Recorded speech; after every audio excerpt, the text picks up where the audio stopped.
ये कहानी है नताशा नाम की एक लड़की की जो अपना फिजिकल डिजायर पूरा करने के लिए अपने भाई के साथ ही रिलेशन बनाती है। हेलो दोस्तों, आज हम जिस मूवी को एक्सप्लेन करने वाले हैं उस मूवी का नाम है नताशा और ये 2015 में रिलीज हुई थी। मूवी स्टार्ट होती है और हम 16 साल के मार्क को देखते हैं जो रात को दोस्तों के साथ पार्टी कर रहा था। अब यहाँ मार्क एक लड़की के करीब जाने की कोशिश करता है पर वो लड़की उसके गर्म हथौड़े को ठंडे किए बिना ही वहाँ से चली जाती है तो मार्क भी अपने घर चला जाता है। घर जाकर मार्क मियां खलीफा की वीडियो देखता है और फिर सो जाता है। जब सुबह होती है तब उसकी मॉम उसे उठाने आती है।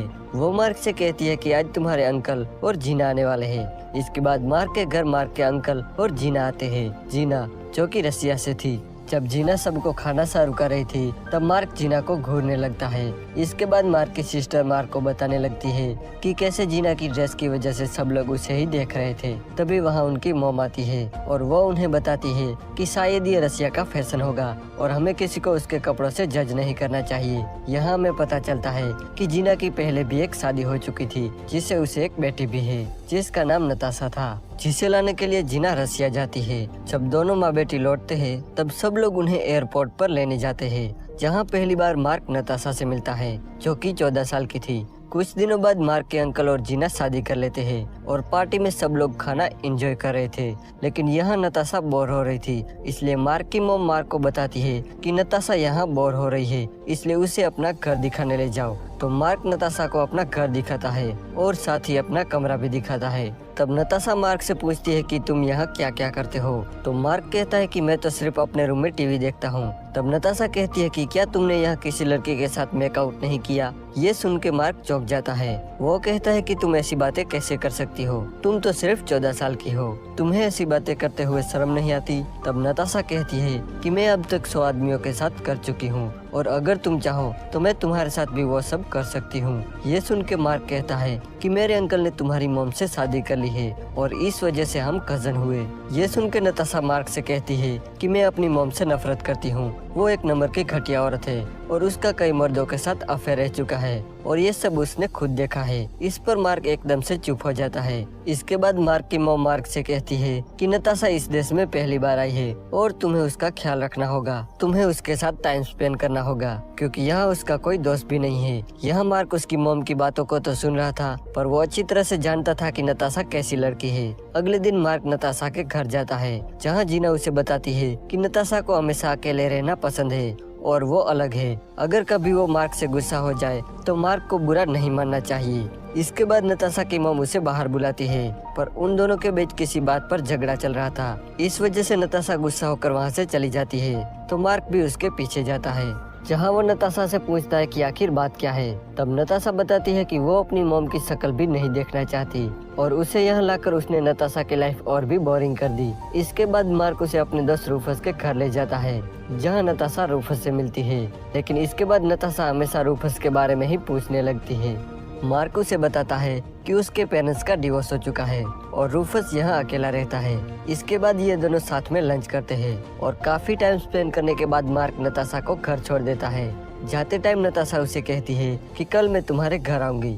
जब अगले दिन मार्क पढ़ रहा था तब नताशा उसे मिलने आती है जहाँ वो दोनों थोड़ी देर बातें करते हैं और फिर साइकिल लेकर बाहर चले जाते हैं। अब यहाँ हमें पता चलता है कि मार्क अपने दोस्तों के साथ मिलकर गांजा बेचता है जिसे नताशा भी देख लेती है और वो मार्क से पूछती है कि क्या मैं भी स्मोक कर सकती हूँ। तो अगले दिन जब नताशा मार्क के घर आती है तब मार्क उसे गांजा पिलाता है। इसके बाद नताशा मार्क की परमिशन लेके उसका लैपटॉप यूज करने लगती है। जैसे ही वो लैपटॉप ऑन करती है उसे उसमें मियां खलीफा की वीडियो दिखती है जो मार्क ने देखकर ऐसे ही छोड़ दी थी। ये देखकर नताशा को बड़ा मजा आता है और वो लैपटॉप लेकर मार्क के पास आती है और उसे कहती है कि मैं तुम्हें कुछ दिखाना चाहती हूँ। ये कहकर वो मार्क को अपने न्यूड फोटोज दिखाने लगती है और साथ ही वो ये भी कहती है कि वो भी गंदे वीडियोस बनाती है। अब यह नताशा मार्क को सेड्यूस करने लगती है और अपने कपड़े उतारने लगती है और मार्क भी खुद को रोक नहीं पाता। इसके बाद नताशा मार्क को अपने बारे में बताती है कि वो 12 साल की एज में ये सब करने लगी थी और इसके बारे में उसकी मॉम को भी पता चल गया था और ये सब वो पैसों के लिए ही करती थी और उसकी मॉम उसके पैसे हड़पना चाहती थी।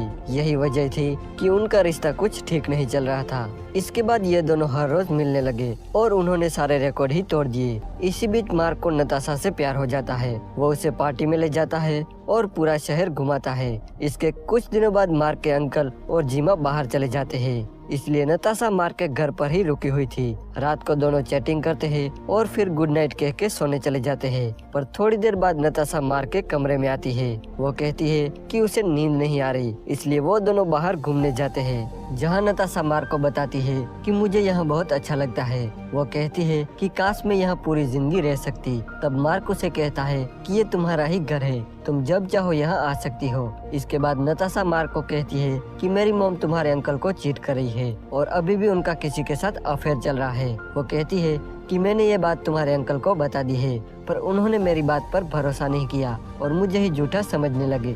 कुछ दिनों बाद जीना और मार्कस के अंकल वापस आ जाते हैं और वो नताशा को अपने साथ चलने को कहते हैं, पर नताशा उन्हें साफ मना कर देती है कि वो उनके साथ नहीं जाएगी और यहीं रहेगी। तब उसकी मॉम उसे कहती है कि मुझे पता है तुम यहाँ क्यों रहना चाहती हो, और साथ ही वो ये भी कहती है कि मुझे पता है तुम मार्कस के साथ क्या करती हो। इस बात पर नताशा एकदम गुस्सा हो जाती है और वो जीना से लड़ने लगती है। तब मार्कस के डैड उन्हें रोकते हैं और नताशा को ना चाहते हुए भी जीना के साथ जाना पड़ता है। रूफस के घर जाता है, तब वो देखता है कि नताशा तो वहीं थी। रूफस उसे बताता है कि मैं यही बात तुम्हें बताने के लिए तुम्हें कॉल कर रहा था, पर तुम कॉल उठा नहीं रहे थे। आगे वो कहता है कि नताशा मेरे साथ सेफ रहेगी। तभी वह नताशा आती है और वो मार्कस की तरफ गुस्से से देखने लगती है।